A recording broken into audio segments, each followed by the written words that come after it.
मैं उत्तर प्रदेश का निवासी होने के नाते मैं तहे दिल से दीपक भाई का आभार व्यक्त करता हूं कि सीतारमण जी के बयान पर इन्होंने मजबूती से उत्तर प्रदेश का पक्ष रखा।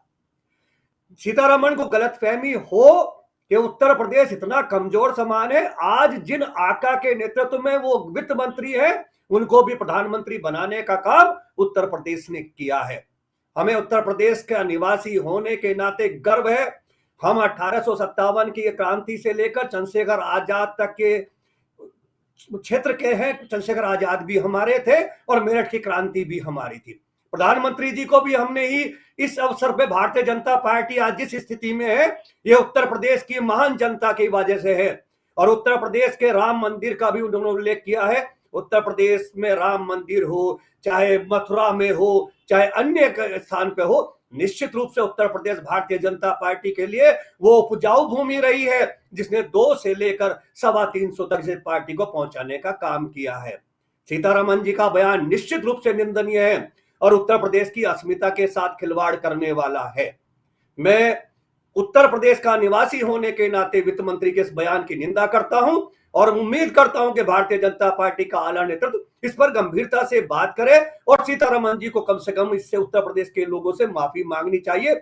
हमें हे दृष्टि से ना माने, हम मजदूर हैं लेकिन स्वाभिमानी हैं। हम हमारी स्वाभिमान को चुनौती देने की कोशिश ना करें।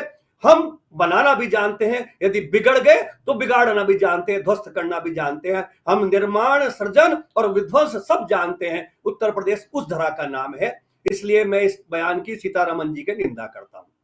दूसरा बयान आपने उत्तर प्रदेश का महाराज जी का बताया और जैन जी का बताया। दोनों के बयान बहुत अच्छे नहीं हैं। राजनीति में एक मर्यादा, एक शुचिता होनी चाहिए।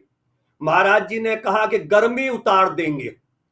महाराज जी बार बार कहते हैं कि मुजफ्फरनगर में समाजवादी पार्टी ने अपराधियों को टिकट दिया है। मेरे जिले में 6 सीटें हैं राजीव जी, उनमें से एक भी व्यक्ति अपराधी नहीं है। और अपराधियों में जो भारतीय जनता पार्टी के प्रत्याशी है उन पर पॉलिटिकल मुकदमे हैं, लेकिन 7 मुकदमे भाजपा के कपिल देव जी पर हैं, जबकि मेरे यहां उनके सामने, कपिल जी के सामने सौरभ जी, उस पर कोई अपराध नहीं है। पंकज मलिक के खिलाफ कोई ऐसा अपराध नहीं है।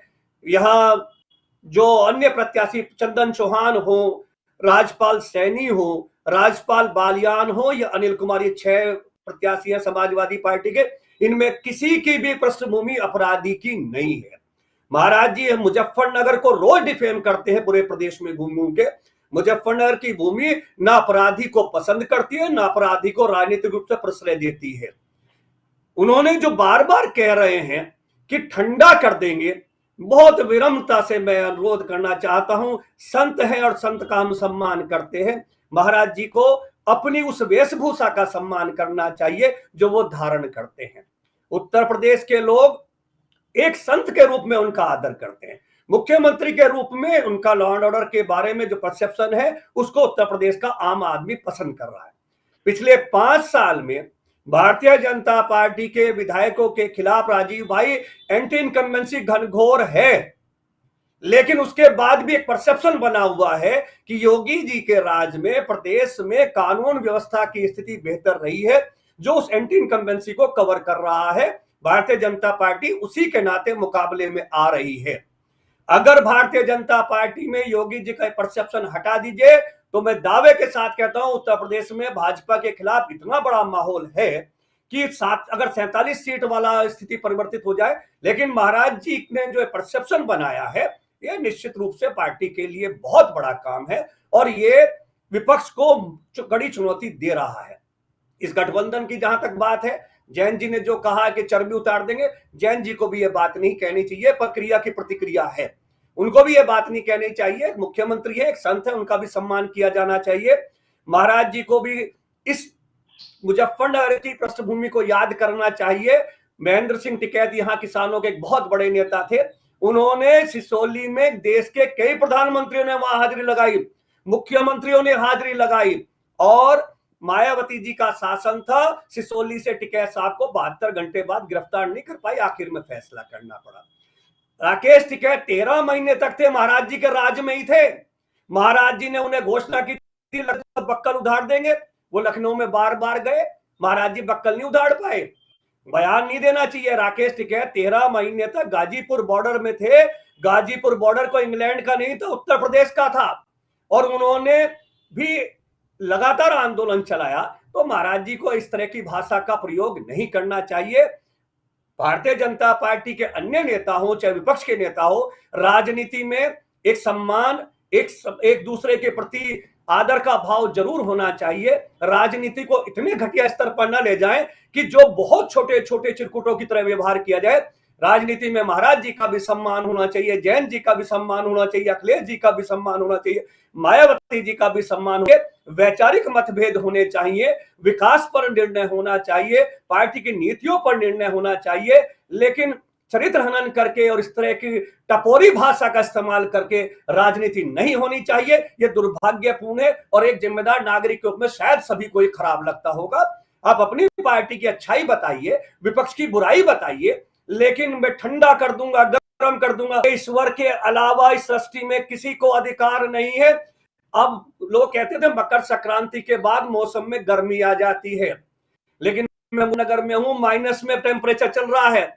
महाराज जी, इसका अधिकार केवल और केवल ईश्वर को है कि कब मौसम में ठंडा आएगा, कब गर्मी आएगी। अब तो राम जी जाने कब मौसम किसका ठंडा हो जाए। राजनीतिक मौसम भी ठंडा गर्म करना ईश्वर के अधीन है। गलत फहमी में किसी को नहीं रहना चाहिए।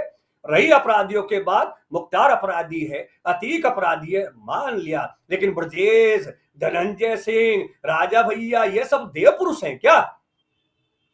सेलेक्टेड अपराधी नहीं। अपराधी अपराधी अपराधी की कोई जाति, कोई धर्म, कुछ नहीं होता। अपराधी के साथ सख्ती का व्यवहार होना चाहिए। बुलडोजर चले या कुछ चले, उसके खिलाफ, पर वो में समानता होनी चाहिए।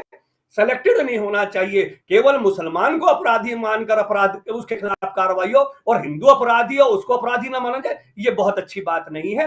राजा को सबके साथ समान व्यवहार करना चाहिए, करने के साथ दिखना भी चाहिए। यही अपेक्षा महाराज जी से की जानी चाहिए।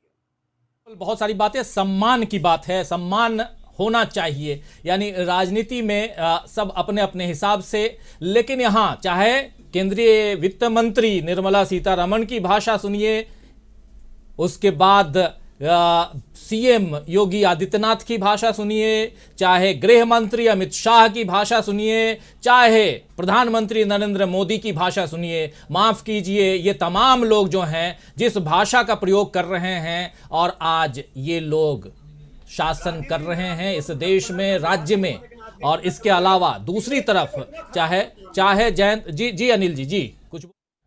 मेरा कहना रही है राजीव जी कि मेरे जिले को इतना बदनाम ना करें। मेरे जिले में किसी पार्टी का कोई अपराधी नहीं है, चाहे भाजपा का हो, चाहे सपा का हो, चाहे कांग्रेस का हो, चाहे बसपा का हो, कोई अपराधी नहीं है 6 की 6 सीट पर।